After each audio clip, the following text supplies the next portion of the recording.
So it was wonderful funeral in the sense that, you know, over the last year he suffered a lot, and I watched his wife, Chandra, the way she loved him, the way she looked after him, and she allowed him to go. She allowed him to go. When I saw him last week on a Wednesday, and this is how we need to behave in our lives, and then the ending is very beautiful. When I saw him last week, I asked him, I said, "Are you afraid of death?" He said, "No, I'm curious." I'm curious. And she had prepared him with all her spiritual knowledge. And he himself became so spiritual in the end, in his own way. You know, he loved his music. He loved, he started to walk a lot, do some yoga, started to look at alternative, you know, ways of healing himself, working with chemo as well, because it was pancreatic cancer, which is one of the worst you can get. And he was actually looking very well. I mean, in his 9 months, I never saw Phil lose his temper, did you? Never. He was totally at peace. His only concern was for his wife. And his daughters, in the end, the last week in hospital in Gibraltar, they took him there. His daughter stayed with him, and it was quite funny what happened last Sunday. I went to see him, and I have to tell you this story.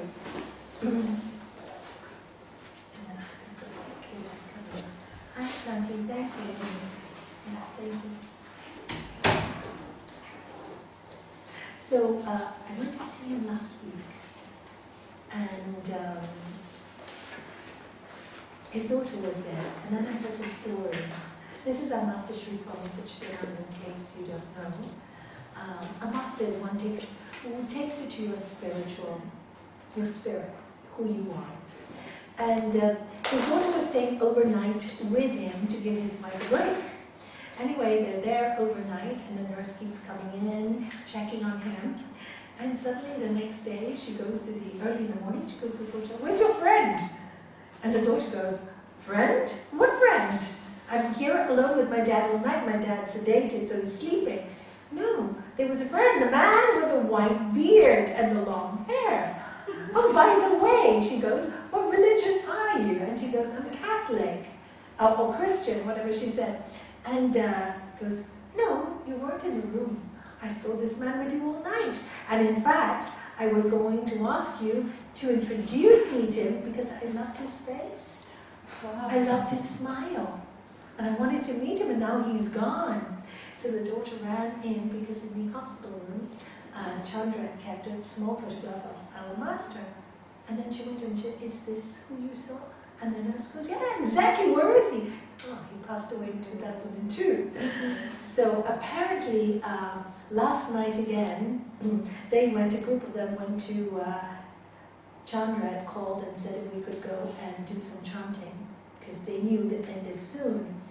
And I had to go to the doctor, so I didn't go, but they went, a group of them, and when they walked into the room, they said it was such an amazing energy in the room. So beautiful, so beautiful. And apparently, the nurse said he was there again, and he was there all the time, and she'd never met him, or know anything about yoga. So she said he was there all the time, laughing and joking in the room. And so Chandra said, "Well, why can't I see him?" And she goes, "Well," he said, "you're not ready yet." But you know, when my master passed away, we talked about this earlier. Many people who loved him so much didn't see him physically, and yet people who didn't know him. One of his greatest followers, Amma Kied, who's an Italian, well, she's from royalty, but she followed him all her life, so much so that she moved with her husband to Charlottesville, which is 45 minutes from the ashram, so she could just be near him and go and visit him every Saturday. So she was such a great devotee of his. And the funny thing is, when he passed away, her sister, who has no interest, called her and goes, "Oh, do you know what? Your guru visited me and had a long chat with me." She goes, "My guru passed away." So you know, you never know. These many times I've heard many stories, so many, thousands of them, And it always seems that the people who are more skeptical or don't believe seem to be the ones who do see. I think the reason for that is it becomes more authentic. You know, then people really believe them, you know, because if I said I saw him, you know, people think, yeah, of course, she could imagine it, or she could see this or that. But when something is close starts to see, then people, well, we have to listen, you know. So the whole hospital, right, and everybody's heard this story all over town. But the amazing thing is when you practice this science. Hariom, good afternoon. When you practice, there was a fire at Sotogrande. I know. So maybe that's why. Did you have any trouble coming down? Yeah, I missed the kids' class. Yes. They didn't let us through. The fire has been from Sotogrande over the road, over to the other side. So we had to turn back to Manilva and take the payroll, and that took forever.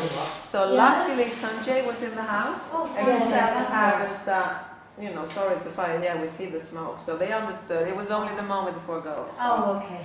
Okay. So we were here late. Sorry, with nobody early, but Isn't it amazing how it works? It was not meant to be today. No, Yes, no. no. Well, sometimes things are like that, you know. Nice though. Yeah, but you came, my dear. It's true. Maybe that's why all the roads are blocked. no, and it takes forever because the payroll is like half an hour queue. Yes. They don't open it.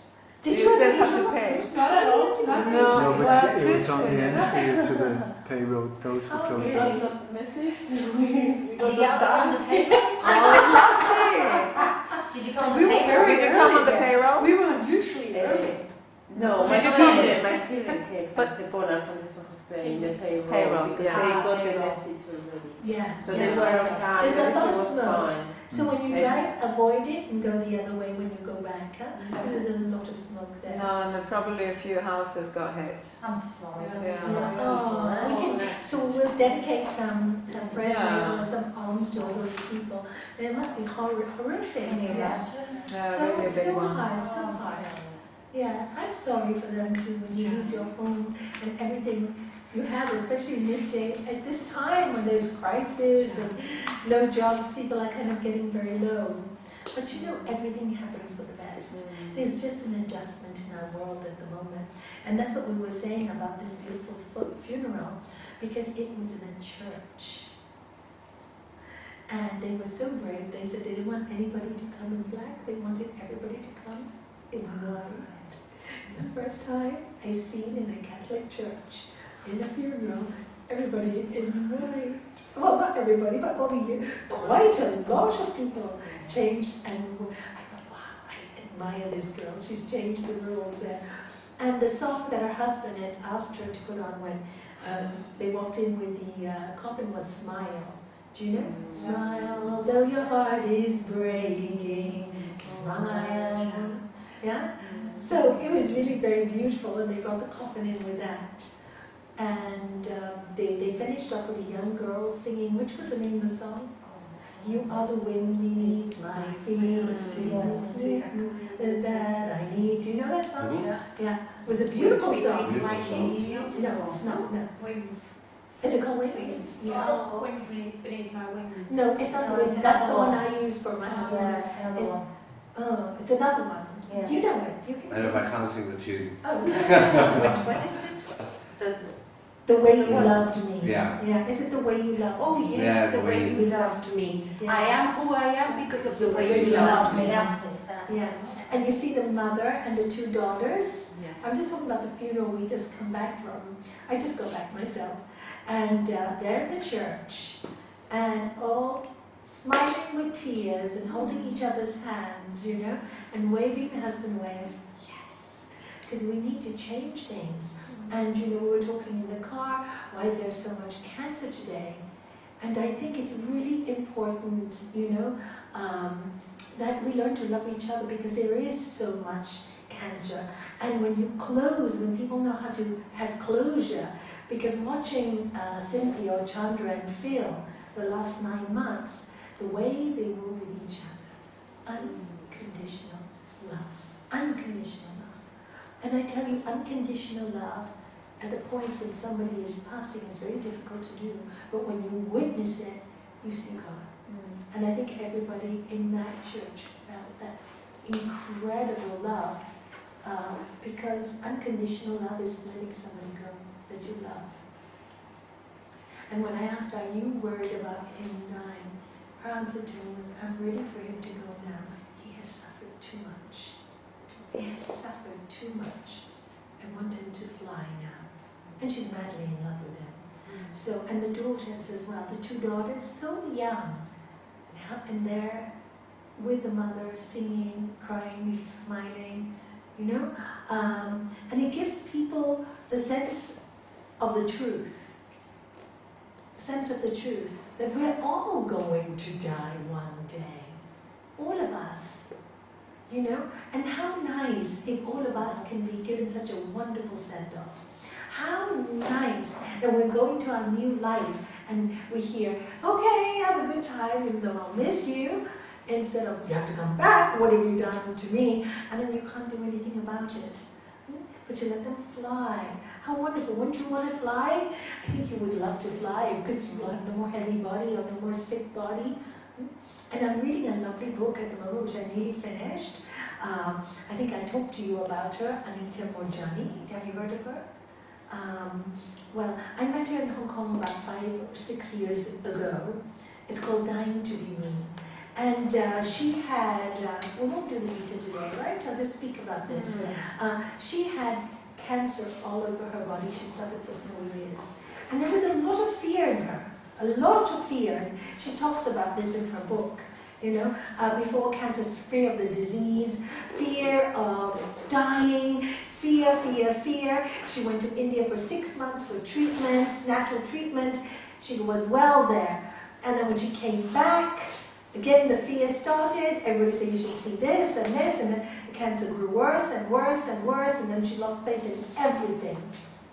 And what happened to her was, finally 4 years later, she was confined to a wheelchair, and her husband again was madly in love with her and kept looking after her, and he finally, the last few months, left his job so he could just care for her. And they came to the time when she was in the hospital. She had tumors all over her body, lesions all over, big lump on her neck, that big apparently. And she was in intensive care, and suddenly she's in a coma, and she's hearing the doctor say that you're in a coma, she's in a coma, her organs have all closed down. She's not going to make it. So then all of a sudden she sees her brother rushing on a plane to see her, and she's thinking, why are you rushing to see me? I'm not dead yet. Anyway, she goes over to the other side, and you read the book, so I'm not going to tell you much more about what she experiences there, except for the fact, and when I heard her speak, I actually came back and my whole view of yoga changed, because I said, from all the speakers I had heard in my life, the only one that I really had faith was my master. And the second speaker was this girl who had just gone through that experience at that time. Because something she said just seemed so truthful. You know, you get a sense of truth. And what she did say is that when we left the body, nobody was judged. And she saw all the different friends. She had friends from many different traditions. She saw them all praying, and she could hear prayer was just vibrations. That's all it was. And it was all the same. Her Buddhist friends were praying, and her Jewish friends were praying. And she said it just really was just energy. It was just energy. That's all it was. And it was all the same. And nobody was judged on the other side. Nobody. Not a thief. Not a murderer. Because they were full of compassion, understanding why they were this way on earth. And why most of these people were the way they were was they never could get out of it because of years of parents, you know, hurting the children and children hurting the children and being brought up badly, being sworn at, you know, all these things. And it's years of it, conditioning, and that's why they ended up murderers and criminals. And she could see all that clearly. And then she saw her father, who she absolutely loved, who had died before her, and he came to her and told her she had a choice, that she could stay And she said, started to love it there because her body had no more pain. She could move around. She went down. She could see what the doctors were saying. That, you know, she had a lot of water in her lungs. She saw the tube he used. Everything. She saw the whole procedure. And she goes, I don't want to go back. I said, but you have a choice. You can go back. You still have work to do with your husband. And she said, but I don't want to go back into that cancer body. I love it here. This is love. I can't explain that there's no separation.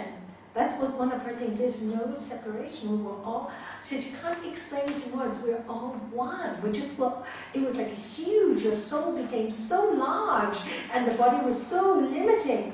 Anyway, so, and they said, look, if you do go back, then we will make sure that you will no longer have the disease. So, and there's a lot more in that book. So she went back to her body. And of course, when she came out, everybody was in shock because they were all crying, thinking she was dead already, there was no more. And so she sits up and she starts talking and she starts telling them of what she's seeing. Of course, they think she's delirious.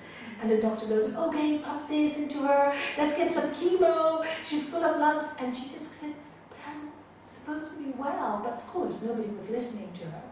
And so she thought, I just let them do what they want to do with my body. And the doctor was telling the mother, you know, she doesn't have a chance. She can't get better. This is just for now. Anyway, 3 days later, they were sitting up in her bed in intensive care, laughing and chatting with all the nurses. I mean, her body was withered away. And they took her to a normal room. And then they insisted, because she had a big tumor here, that the expert should do a, to give her some surgery. And she said, no, I'm going to be better. But of course, nobody believed her. So when the surgeon came and took a biopsy, no cancer. So they have all this documented in the hospital. So it's fact. You can research it. Everything she has said is backed by facts. And the doctors who were on her case were just, they had to believe her. Because everything was based on fact. And when her body started healing, 6 months later is when I met her. Now it's about 5 years later, or I think 6 years later. She wrote on the internet, she blogged it, and again, not a coincidence. You all know of Wayne Dyer, do you? He's an incredible human being that sends wonderful messages of positive, love, being in unison, being happy while we're living in this world, And he saw a friend of his happened to see that. And that friend sent it to him because his mother wasn't well and he was just being healed from leukemia. So when he read her article, he showed it to his mother. And on her birthday, Anita's birthday, she got an email from Wayne Dyer saying, I heard about you from a friend of a friend of a friend, and I would like to support you in bringing a book out to Hay House on her birthday. So of course, then everything started to work. She went to America, she gave some talks, and the book has been out this year. And Sanjay met her in Hong Kong. Did you meet her in Hong Kong? Yeah. Just a wonderful woman. Normal human being who found the truth through dying. Well, she was gone a long time, wasn't she? Yes. Gone like 45 minutes. She Yes. was there or something. Yes. Yeah. Yes. Really long. Gone, long time. Pardon? What's the name? Dying to be me. Anita Murjani. Anita Murjani. Morjani. It's on the New York best-selling list now. Because you hear about people that are dead 1, 2, 3 minutes, but 45, it's like... Yes. So obviously she's realized now that she's come back with a message. And even at that time, when I met her, I remember thinking she was just speaking like, telling us there's no difference. And people were asking her questions about reincarnation and all this kind of stuff. And she said, but that's not the important thing. She kept on saying loving each other was the important thing. The caring for each other. And I remember she kept on saying when she came back down to earth, she couldn't settle for a bit because she couldn't have the old friends that she knew. She could no longer speak of rubbish or nonsense anymore. She could only be with people who could be deeper or could speak with something more substantial in life. So anyway, came her journey of finding herself and her place on this earth. And obviously with this book, I think now she knows her place, because it's to give everybody this wonderful message of hope and love. It's not that you're going to die and doomed to hell because you've done a few bad things. You know, we are so indoctrinated by this concept that so many people, they harbor so much guilt, so much fear, so much, if I don't pray, or if I don't do this mantra, if I don't, this is going to happen. And it's absolutely not true. We do the mantras to make us feel better, to enlighten ourselves. We pray because prayer is an energy. It's, you sent me something on prayer the other day, but I didn't have time to look at it. Is it about prayer? It's a dynamic energy. No, it's Leonard Horowitz. He's an amazing doctor and scientist who's been really looking into the divine energies of sound and water and all of it. He's amazing, that guy. And anyway, he was invited to do a speech for a big doctor's seminar in the States. And he said, okay, just as an experiment, just so you can see himself, he invited up 8 people, and they were standing in a circle holding hands, and one of them held a bottle of water. And he said, okay, now please, if you could all join me just for a prayer, think of someone you love, somebody who needs a prayer or something like that. You don't have to be religious, just focus and think good things. And he said, okay, like that, and it's like 20 seconds, he stands like this behind the circle, and he says to the guy, okay, now please put your finger in the bottle. And he does like that, and whoa, the whole circle just jumps back, whoa! And he said, well, you've just been set by love. He says this is pure love energy, that sort of, it is not, and this is what they say as well, when you bless water, it's change structure. We have some here that you ever want. No, behind you, the other side. Oh, I have 2, but that also. Oh, yeah? It sprays. Oh, Anytime somebody comes with a bit of illness, just help yourself. Yeah. I don't know if it's empty because I've been spraying quite a lot of people. It's a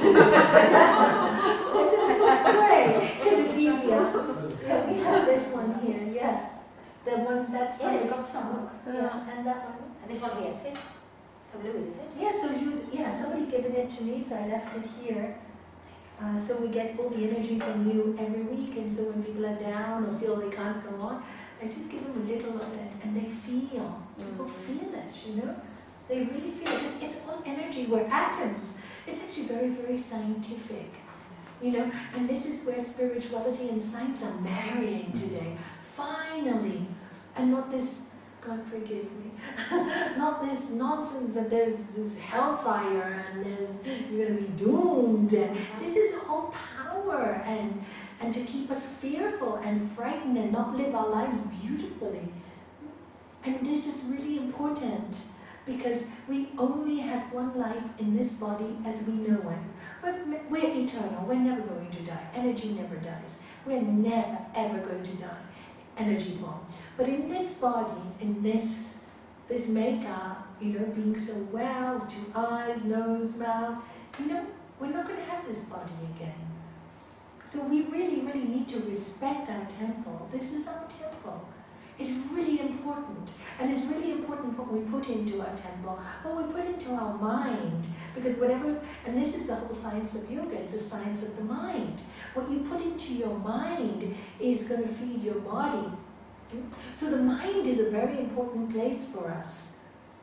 While we're living in this body, this is why we do the mantras, and this is why we do the singing, and this is why, to distract our mind and to fill it with wonderful things. But if it doesn't work for you, don't use that method. Use another method. Everybody can choose their own method, and this is the wonderful science of yoga. It's a science. This worked for some people, so they logged them down. Some other way worked for some people, and they logged them down. There are many ways, there are many roads to my master always said, there are many roads to Rome. Many roads to our afterlife. Many roads. So, but the main ingredient on all, if you go to any road, what is your main ingredient? Tar. You need tar to make a road. So before you can travel on it, the spiritual road, we need love to make that road before we can travel with it. That's why when you can't give of yourself fully, you can't love fully, you don't ever feel whole. When you're fearful, you don't ever feel whole. You always feel something is lacking. When you're angry, how can you be at peace? You cannot be at peace.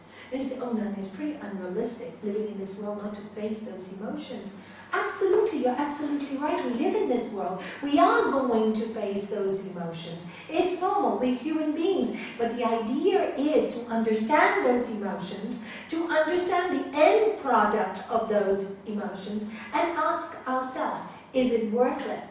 You know, when I used to get very angry with my husband when I was working on my anger in the early days of my practice, you know, when he was, sometimes, you know, my husband was very macho, you know, quite Latin,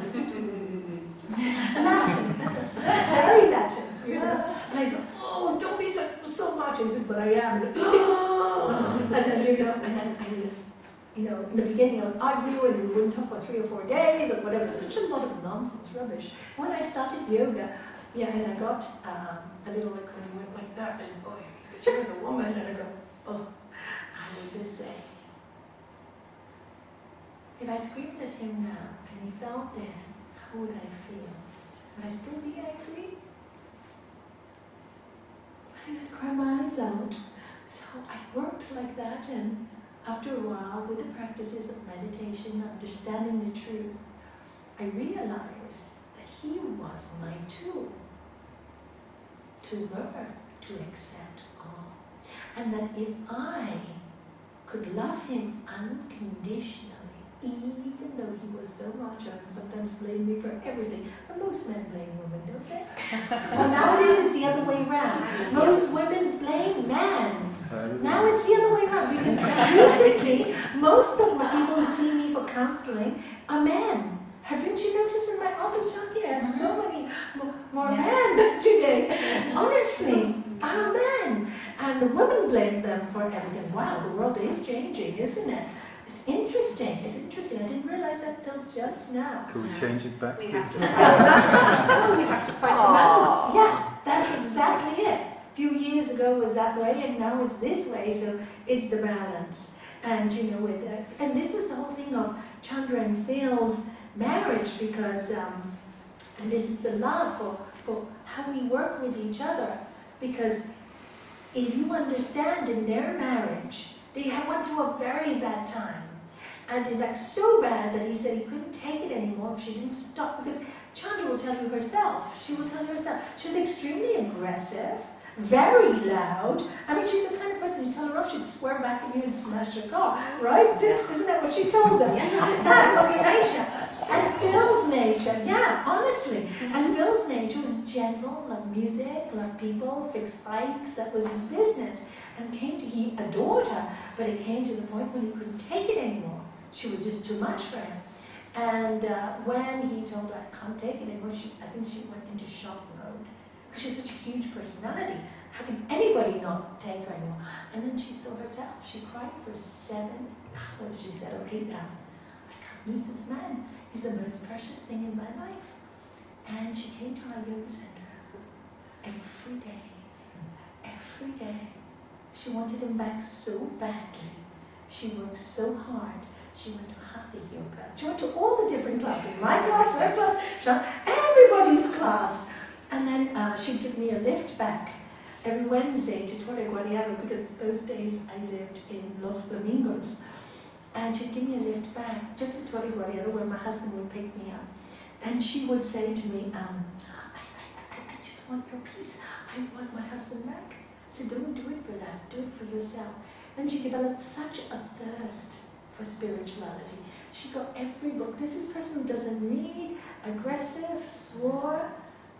She doesn't do any of that now. Anyway, so she really worked on herself, and every time she got a book from our master, she'd read it to Phil, her husband, and he had lost his faith in everything at that point.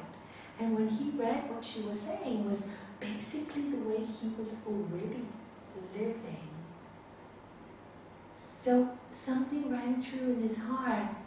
And then he started to see her change. And then 2 years later, I had a retreat in Portugal. Came along to our retreat.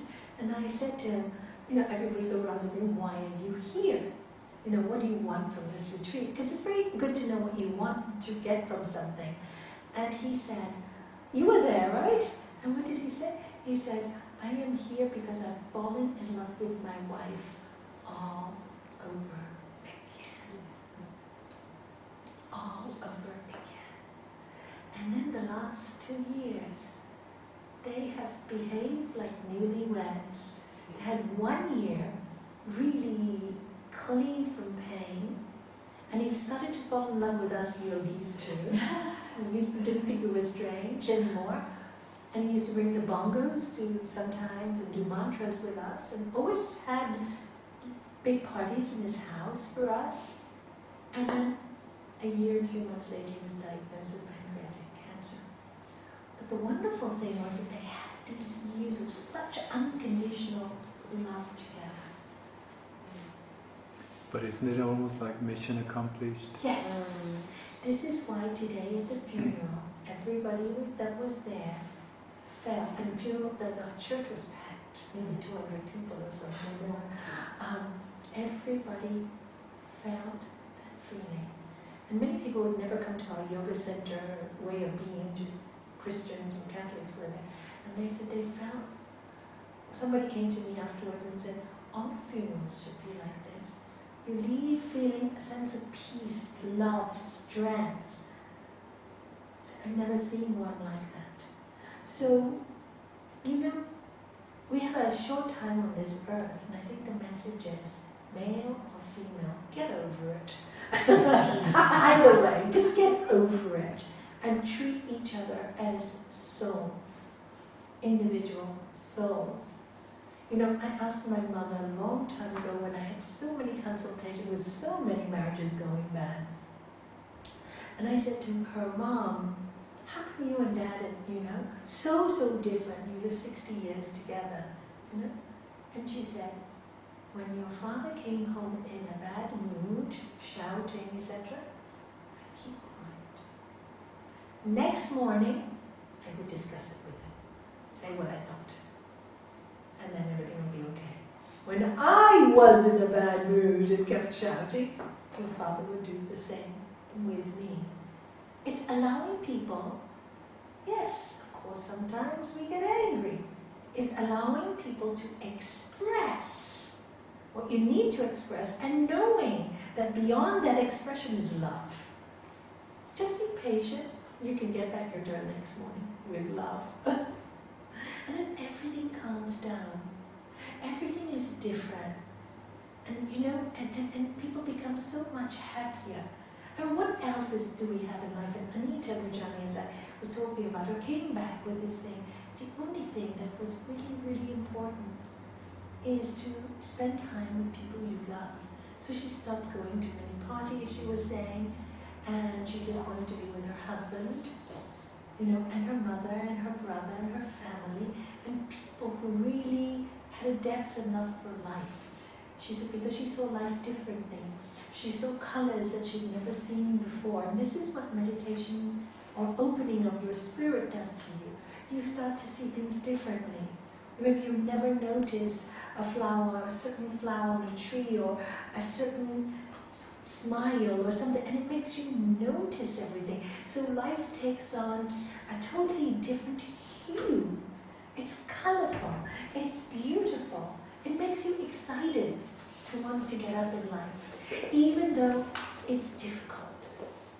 But you get excited. Doesn't matter if life has challenges. What bigger challenge than your death? Is there any bigger challenge than that? No. So all the other challenges that you get, just think of them as, a challenge so that you can get strong in who you are. Can you make it through? And this is what I realized my husband did for me. He, through seeing the worst in me purposely, because I didn't realize that at that time, I had a huge ego. And if people said something not nice to me, I couldn't handle it. But of course, nobody in the world said anything unpleasant to me, only my husband, so I could go into this high end. But when I learned that he wasn't just being nasty to me for the sake of being nasty, that he was trying to make me see who I really was, the deepest side of me, the most personal side of me, the side of me that when I was at home alone with him, that nobody would see. And wasn't that the real side of me? Of course it's easy to be nice to the world 24, 23 hours when you're not living with them. But I mean, for 1 or 2 hours or 15 minutes or 20 minutes, of course it's easy to see the best in that person. It is very difficult to see the best in that person when you live with them 24 hours. And the best, and sometimes we bring the worst out of ourselves to the people we love most.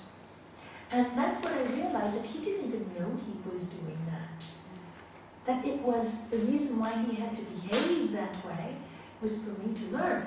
So as soon as I got the message, I changed the way I reacted to him. I often tell the story. I changed my reaction to him. So if he says something like really macho to me, I mean, if it really did upset me and I thought it was uncalled for, I just go, what a lot of nonsense, walk out of the room, can't be bothered, not interested. When he said something, just because he was in a bad mood, I would go to him and say, oh, you've really had a bad day. He'd melt immediately. So the way I approached him was very different. I did not sell myself short. I still stuck to what I believed in. But every marriage needs spice and argument, don't you think? Mm-hmm. And in the end, it was, we used to laugh the last 2 years of our life because we used to say we don't even have to speak. When he was thinking something outside of the room, I would just voice that sentence, but I was just thinking that. He'd be in the sitting room singing a song, and I'd be in the bathroom singing exactly the same song. And not because we heard it on radio. And we laughed a lot about this in the last few years of our life, because we don't need to talk anymore.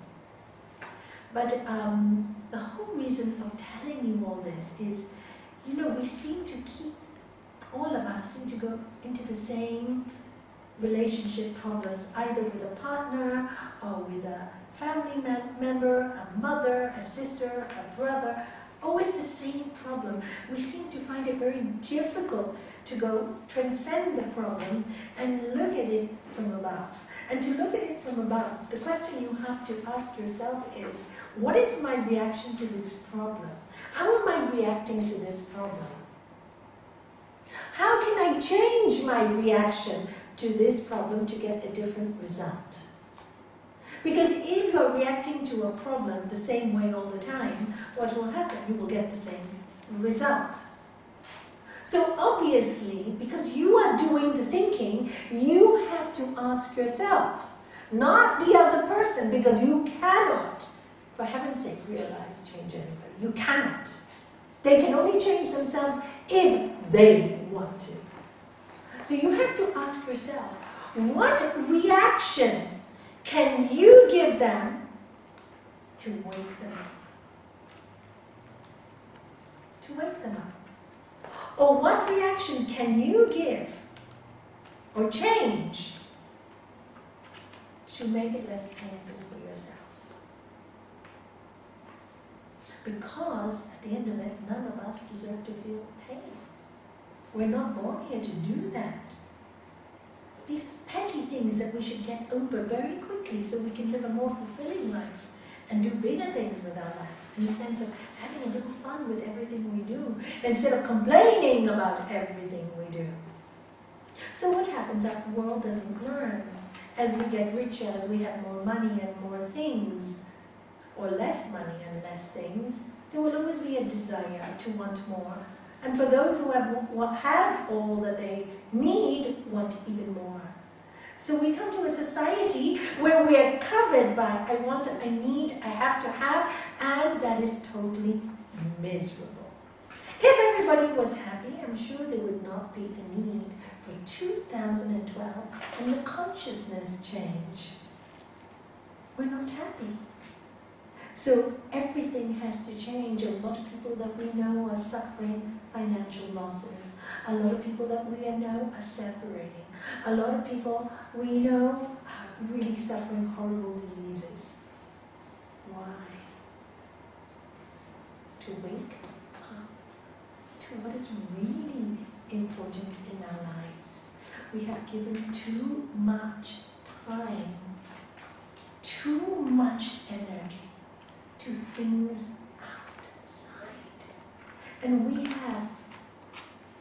have sacrificed our joy and our love. We have sacrificed the treasure that we could find on earth for those things. Because the treasure is in your golden moments, isn't it? And what are your golden moments? Can you see them when you close your eyes? Can you remember your golden moments? Golden moments are when you feel like love inside of you. Your golden moments are very special occasions. And it's normally very simple things. Talk about golden moments and I think of the birth of my grandchild like this. You know, golden of birth. I think of golden moments and I think of my husband making up a funny song in the bathroom and all of us giggling. That's the song I'm singing to you. Yes, I couldn't stop laughing. I couldn't stop laughing. Because he used to make up words and sing funny songs to the children to make them laugh. And yesterday I was telling Sunday about it and I couldn't stop laughing. I said how funny he was, you know. I wish I had laughed that much when he was alive. But instead I go, do the stupid song. But when the grandchildren came along, oh, this is quite cute, the grandkids like it. Do you see? My own children, stupid song. My grandkids like it, it's fine. And then now, yesterday when I was singing it after, he's passed away 4 years now nearly, I just couldn't stop laughing and laughing and laughing. And he said, why are you giggling so much, Auntie? So funny, why didn't I laugh at that time? Why didn't I give him the joy of laughter? Because if I had laughed, I would have made him the happiest man in the world. Because that's all he was doing. He was trying to make the children laugh because he was trying to make me laugh. Because I was the most important thing in his life. And I was too interested in, how'd y'all do? How silly. Oh my God, did I have a brain or not? Do you know, you learn, and I hope you learn from my mistakes. Yeah. Oh, good. This will be good for my own We take it too seriously, and of course when I was sick in December, as I told you, one of the messages I kept on getting all night long was, please tell people not to take things so personally. They are too serious. Love each other, forgive each other. I mean, I've written it down in my diary somewhere. And it was quite a long, well, it was all night, but what I remembered was like 3 or 4 paragraphs. That's all, because, you know, you just don't remember when you hear these voices after a while, because it's in another dimension. And of course, I was so sick and so sedated with so many painkillers, obviously you go to another dimension where you're not so much into your body and your own mind, that messages are easier to see through when you're not around. Put your body aside. Yes, put your body aside. You can do that. I did that when I was in. I tell you it's possible. I did that, yes. Do you know, I read in a book the other day that it was just a little girl, Anna Speaks to God, I think it's called, and she just said, let I move out and God move in. Exactly. I thought that was a nice Yes. thing. What a lovely, because that's the truth. And God is everywhere. God is that energy of love. And it's very easy to recognize, because what we love in certain people are those qualities that we have in ourselves that we want to bring out. So the only thing is to have that faith and that trust to bring those qualities out and not be embarrassed by them. And if you make a mistake, you make a mistake. But with love, you can never make a mistake. And also, we need to learn to have some fun. Lighten up, loosen up. Laugh a little bit more, you know. And what my husband finally taught me in the end is when he said things like that weren't very nice, I turn around and go, you know something? You're right. He said, Tommy's so silly. And I go, yeah. please go. I know you have to teach. And I go, you know what? You're right, I am silly. I stopped laughing. And no big deal. It wasn't a big deal. So what happened? Stop calling me silly. Do you see? I was too sensitive. I had too big an ego. I take things too personally. He didn't really mean it personally. He was just saying the truth. And I learned this with one of my students when she came. One of the patients that came to see me, and she said to me, "I want a divorce. I want to leave my husband." And I go, "Why?" "He's always putting me down. He's always putting me down." I said, "Why? Why is he always putting me down?" He says, "I'm lazy and I'm putting on so much weight and he calls me fat." I said, "Really?" I said, "Are you fat?"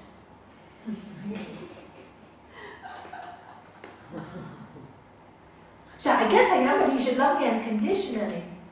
I said, "Were you always this size?" "No, I was really thin. I was a size 8 once upon a time." "Oh, what size are you now?" 16. "Tell me, did he call you fat from the beginning?" "No, I've been getting like this for like 8 or 10 years. He's just been telling me to lose weight." "So, is he right?" Do you think you should lose weight?" I said, "Forget about beauty issues, health issues." "Yes." "So what did he tell you that was wrong?" You want to leave him because he's telling you the truth. He had to call you fat because he's been telling you for 8 years to lose weight, and you don't hear him. So after 8 years, he said, "Yeah, you look fat. You don't look nice in this." He's being truthful.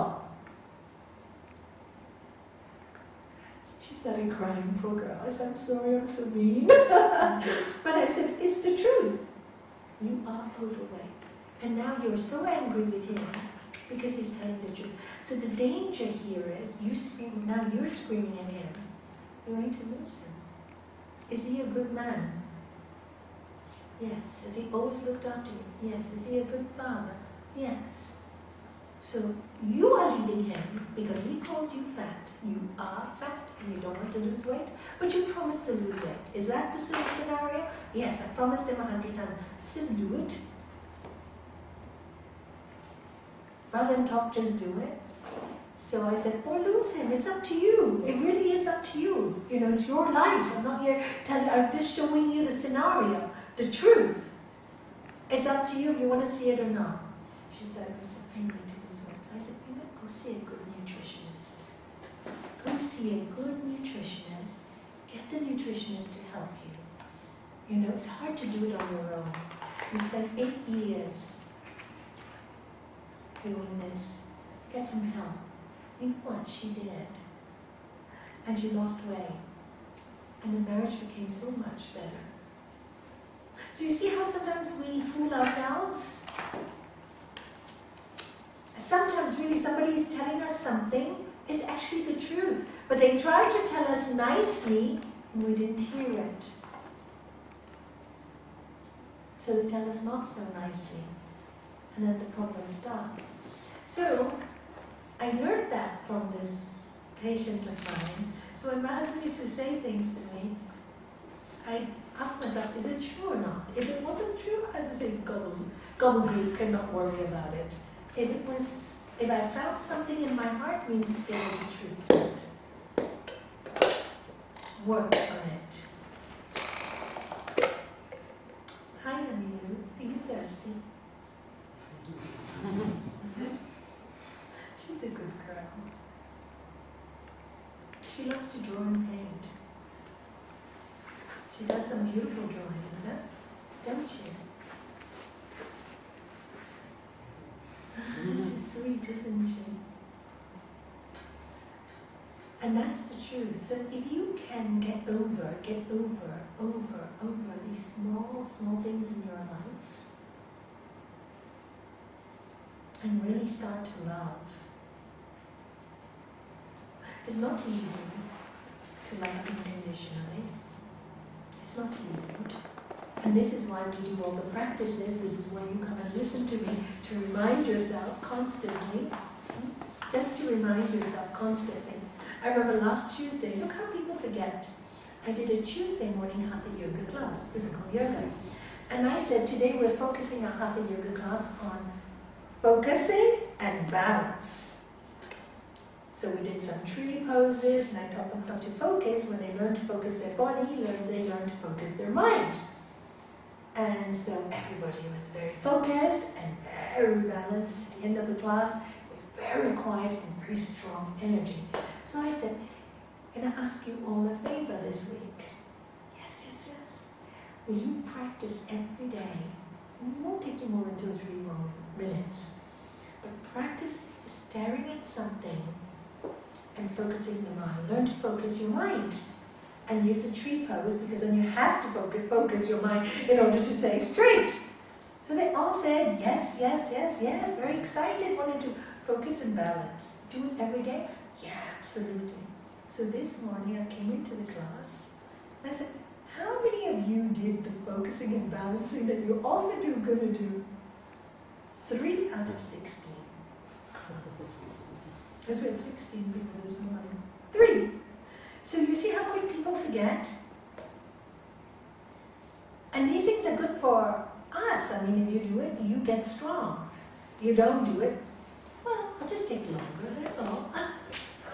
They're just little exercises we can do to build ourselves up. And you have to ask yourself the question, as a spiritual seeker, as wanting to know the truth about life, death, science, earth, body, soul. You have to ask yourself, how much of the truth do you want? What do you want? How much do you want your peace? How much, is there really a God? Isn't there a God? And how do you see that God? And how do you see that spirit? And how do you feel and experience that spirit? You have to keep asking yourself these questions. And what takes you away from that feeling? You have to ask yourself that question. What happens when I feel away from this feeling? When I feel sad, when I feel isolated, when I feel dark, when I feel depressed? What's happening in my life when I'm in this feeling? Ask yourself, what takes you away from the light? And what brings you to your place of peace and love? And how would you want to live your life? A very important question to ask yourself. I ask myself, how do I want to live my life? And when I saw the example, I pointed at him and said, that's how I want to live. And I don't care what it takes. I'm going to start I started from the very next day meditating. The very next day after he took his flight out, he started. And then came my journey through the science of the mind, yoga. I like to call it the science of the mind, because I think once you learn what's going on in your mind, you can manipulate it. It becomes your tool, rather than it rules you, your mind, your thoughts rule you. You start to, something negative comes in your mind, you can say, look, you know what, a lot of nonsense. You're not going to take that same road again. You know this is not good for you. Don't walk there. You can say no. And that's the wonderful thing about the mind. Or you can say, yes. I love this thought. This thought makes me happy. Doesn't cause any harm to anyone, some benefit to someone, especially me. Look, I feel happy doing it. I can say yes. I'm allowed to have fun. I'm allowed to be happy. Because many times people self-sabotage that. Do you know that? They feel they're not allowed to be happy. Not allowed. I remember I had this lady once come to me, and she had a child already. The child had grown up. She tried many years. It was a boy. She really, really, really wanted a daughter. And guess what? One day after many years, she gets pregnant. And she is going to have a daughter. And she comes to me, and she goes, Nalanie, I've come to see you. I said, yeah, you look great. What's wrong? She goes, nothing is wrong. That's what's wrong. I said, what? She said, I'm really happy. I've got a really wonderful husband. I've wanted this baby. I'm going to have a girl. My husband's madly in love with me. We have a lot of money. I live very well. I have 2 beautiful homes. And I go, yeah, and? She goes, I'm so frightened that it's all going to end. And what if I don't deserve to be happy? And why should I be so happy when so many of my friends around me are not happy? And hey, stop there. Don't tempt the gods, I said. Just accept that you are happy and enjoy it. She couldn't enjoy it. She was too fearful. She was too fearful to enjoy being happy. So don't encourage anything negative to come in your life. Life already brings on enough sorrow by itself. Now you are trying to push it forward by saying something bad should happen to you, that you don't deserve it. As you think, it becomes. You think you don't deserve it. You think something might go wrong. What will happen? Something will go wrong. So, and I thought, just enjoy it, be happy. Why should you feel guilty? So many people want to be in your position. Interesting, right? So I gave her permission to be happy.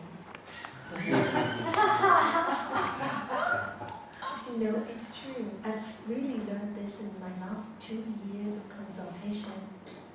And I find more and more I am giving people permission to be happy. It's really odd. Recently, many people who lost their spouses, many diseases, mostly cancer. And of course, when you lose your spouse, the pain is horrendous, which I understand. And I also understand that I have a life and I have to carry on. And I had carried on, and I thought, I still put the song on Today, Smile Though Your Heart is Breaking. Just smile, get on with it. So many people lose their partners. I'm not the only one. I'm not being punished. And I felt that if I couldn't get my life in order, my children wouldn't settle as well. Because children are very connected. So I gave myself permission to laugh and be happy, even though my heart was breaking. It's pain and sorrow sorrow and joy at the same time. But I allowed myself to get better. I allowed myself to do things. I allowed myself to go shopping and get a nice dress to make myself feel good, to help myself to feel better, because I was in so much pain. Anyway, recently I've had men and women come who've lost their spouses. And you know what they'll tell me? They feel very guilty for laughing. They feel horrible that they can have a good time. And I go, why? He said, wow, they're dead and I'm here. And I said, oh my God, insult upon injury. They're dead. They're dead and gone. You're here. They're trying to tell you they're okay. You're not letting them go by being miserable. They left so you could do something with your life that they couldn't be a part of. So they left first so you could do something with your life they couldn't be a part of. And you insult them by being miserable. Celebrate your partner's life. Anything good you do, offer to them. They are fine over there. And I remember when my children used to go to boarding school. They were young. The first few trips when I used to cry every time I left them at the airport, they were very unsettled. Very unsettled. And then I said, I'm not going to do this again. So the third trimester, when they went to boarding school, I would say, oh, great! You're going to have a great time. I'll see you in 6 weeks. And, I'm so busy working with Dad. And, 6 weeks will pass quick and we'll have a great time. Work well. Tell me all your new projects in school. I'd really love to hear about them. Anyway, I write you all the time. Those days we used to write letters, right? When I let them go like that, they went very happy. And I had good terms. I allowed them to be free of my attachment to them. While I was attaching and holding them, they felt obligated to be as miserable as I was. manipulated that without even knowing it. And I see around me, people do it to their children all the time. Oh, I miss you so much, I have to speak with you every day. I said, why? Then the child goes, I really don't have time, I feel so guilty if I don't call my mother. I'm talking about grown-up people, huh? If I don't call my mother and my dad, they start feeling bad, then they feel guilty, they love me so much. I said, why do you need a phone call?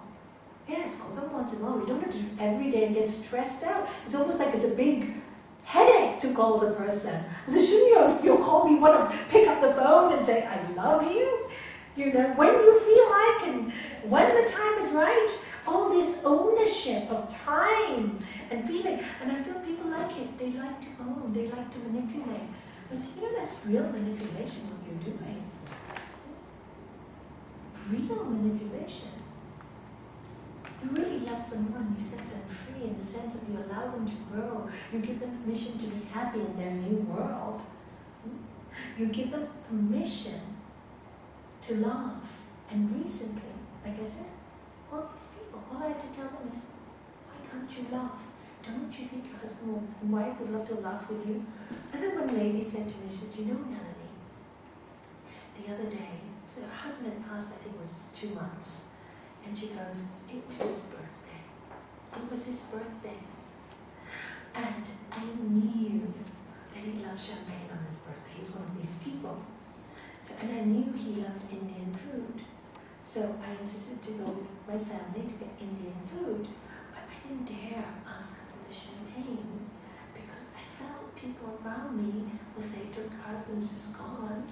And she's ordering champagne. So she was really doing it because she felt he would love that. She didn't dare express it. But look at the gods, right? They had the Indian food and she said, I'm doing this for my husband. He loved Indian food. Very sad, very miserable. And suddenly the owner of the last restaurant talks to them. Somebody said, oh, this is her husband, would have been her husband's birthday. And he brings them a bottle of champagne. And she said she couldn't stop laughing and crying at the same time. And she said, did I do wrong? I said, what? How can that be wrong? Don't you think your husband was having a good laugh with you on the other side? That's why you knew. And because you didn't listen, he arranged for the owner of the restaurant to give you the bottle of champagne. Now, isn't that a message in itself? And she goes, yes, yes, yes. But I'm afraid people will think I'm crazy. I said, you have to have permission for people to, something is happening to you. You're experiencing all these things. Your husband is trying to communicate with you, and you have to have other people's permission that you're not going crazy. I said, you are crazy. Why do you need permission? The moment I gave her permission, she changed totally. Her life changed totally. Her whole outlook on her husband's death, who she was madly in love with as well, very different, very different. Of course, you're still in pain, but the pain is eased. The pain is eased because laughter does help. You know, and I said, every time you laugh for him, sing for him, he'd love it. And like that, I had another gentleman and another gentleman, and to allow them to start their lives again, to give them permission to love again, you know? It was like they left my office. Oh, I'm allowed? I'm allowed? I'm allowed to be happy? Yes! I'm not allowing you. Look at your own face. Look at your own face. The moment you're allowed to be happy, look at what's happening to you. Your cells are changing. Look at you glowing. Your body is straighter. There is something wonderful. I said, just look at your energy field. I said, now, don't you think that is medicine for your children? Don't you think the other thing is like, oh my God, I have to come back and look after my dad, or oh, I'm miserable all day long. You know, they'll do it for a short time, do it for a long time, you drive them all nuts. Do you think it's fair? Give them permission, isn't it odd? And I thought, wow, how sad that we are so deeply entrenched with the thought and fact that in order to know God, we have to be miserable. Where does it say that? Lord Jesus said, they will know you as my disciples by the way you love one another. By the way you love one another. Love was the word. The Upanishads say, the Lord of love, no larger than your thumb, lives in the hearts of all. Also says, when the desires that make a noose around your neck, or the desires, or your fears, I would say, make a noose around your neck, are loosened. When you loosen those nooses, the mortal becomes immortal. In other words, all those attachments we cage ourselves in, we actually strangle ourselves and think that's the way to be. We suffocate ourselves. We literally suffocate. And we blame everybody else for that suffocation.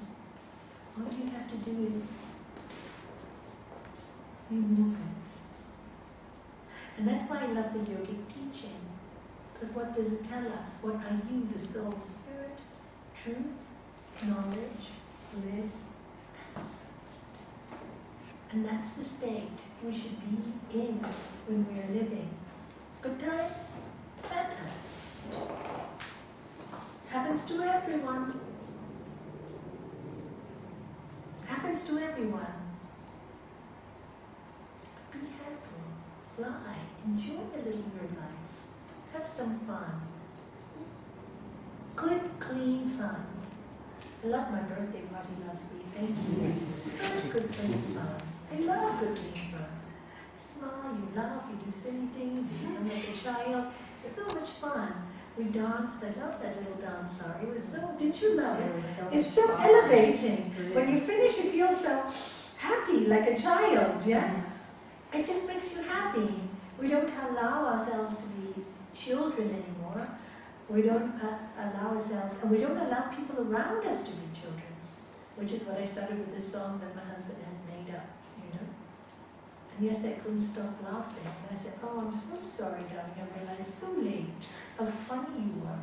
But at least you're making me laugh a lot now, today. Sing it, Nelly. I don't know how else to get the cat out.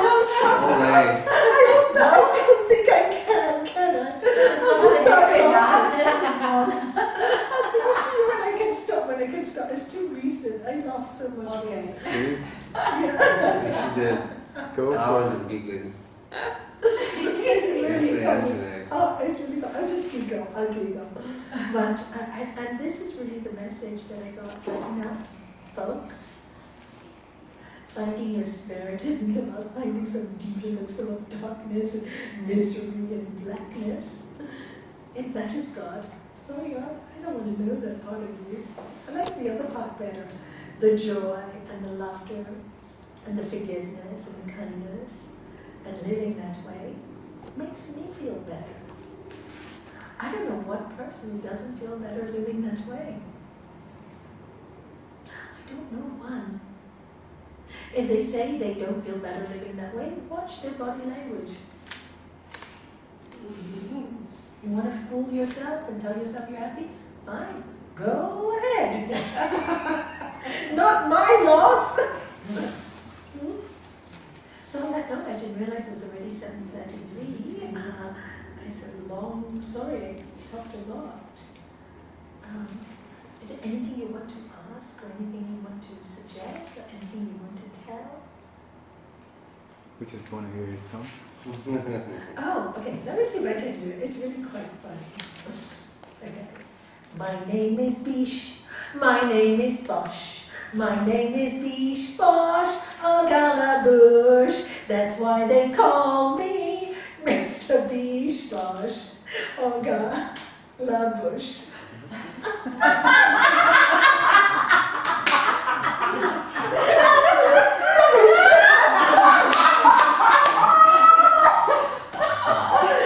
That's what he used to sing to my kids. We should never heard that song before. And I could hear his voice in the bathroom when the kids were getting ready in the morning. And the kids would love it. Oh, crazy song. And then when my grandkids loved it, it was great.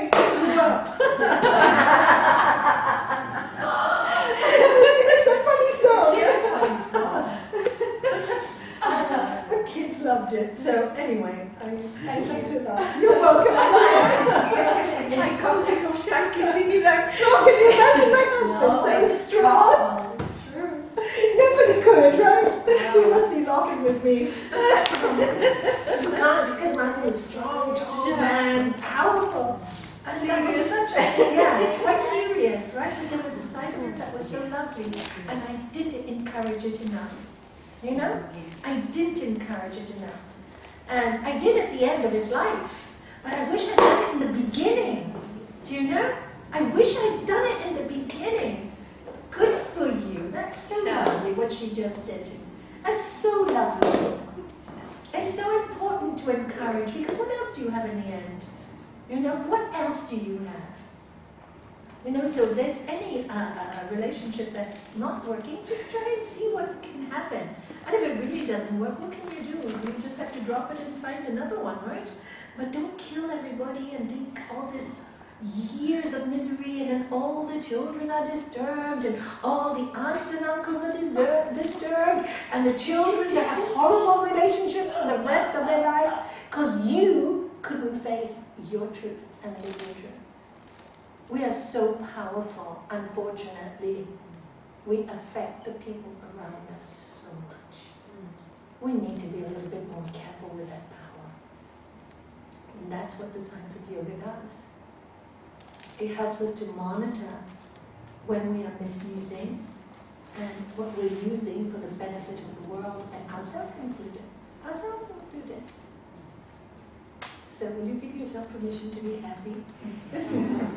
Do you know some native Indian tribes, they say that what you do and what you say affects 7 generations. That's right. We say it 7. in Indian as well. 7 generations. Eastern, yeah. We say in our philosophy, my parents always used to say that. That is a lot. Yeah, I think it's a lot. That's why I think my father's good deeds has blessed a lot of his children. Don't you think so, Sanjay? Absolutely. My father was quite, I think every blessing we get is because of his good deeds. Because it affects your mind, your whole way of thinking. Sometimes maybe you don't have a parent that gives you that, but we have the knowledge and the ability and the intellect to change it, so we don't pass it to the next generation. So each generation should be getting better. Each generation should be more open and more loving. And we are, if you look at it, we are. We're more truthful, we're more open, we're not more loving though. We're not, we accept a lot more than our parents did, a lot more understanding. But then one moment we love, the next moment we hold it back again. We're more fickle. We're not so steady. Our generation needs to be more steady. We need to be stronger in our belief systems of good overcoming evil. We're too weak with it. Our parents were a bit stronger, or maybe the generation before, good and evil, but they were sure. But now we are not sure. We're so wishy-washy. You know, this is not a good deed you tell your child. You are hurting somebody. No, they're just children. Sure, that child will only be an adult. And we're so wishy-washy with our belief systems ourselves. This may go, but I don't want to look silly in front of people. I don't know if I want to do this. I just want to follow along with like the sheep, follow everybody else. Everybody else is getting drunk. Why not me? Everybody else is smoking hash. Why not me? Do it. It's your life. But there'll come a day when you have to answer for your life. And when you're 60 or 70, you've lost most of your life pleasing everybody and not finding yourself. What a waste of a beautiful life. What a waste. Don't waste it. It's too precious. Too precious. Start to find your spirit. Have some fun with it. See the beautiful things that the earth has to offer us. You know, what's her name? Giselle. Your friend Giselle, Robin Giselle. Today she showed me some lovely photographs that she had taken, you know, and flowers, pictures of flowers, but the flowers didn't look like flowers. In one we saw a Buddha like meditating. This was actually in a picture of, she took a photograph of a flower and she found a face in it, and she photographed it. quite phenomenal. Ask her to show you. You know, there's so many beautiful things we can see in this life. So many if we look. And she said to us, there's so many people miss what they see in flowers. You'd never believe it was a picture of bougainvillea with this face on it and eyes and nose and mouth. And we go, it's a bougainvillea, two flowers, two bougainvilleas together, one on top of the other, created this face in the middle. Wow, quite something. All nature talks to us. All nature talks to us. Have some fun with it. Enjoy it a little. And this is what Anita, going back to her, what Johnny was saying, was that she started to just love being in nature. We live around it. We're so blessed. Started seeing things that she'd never seen before.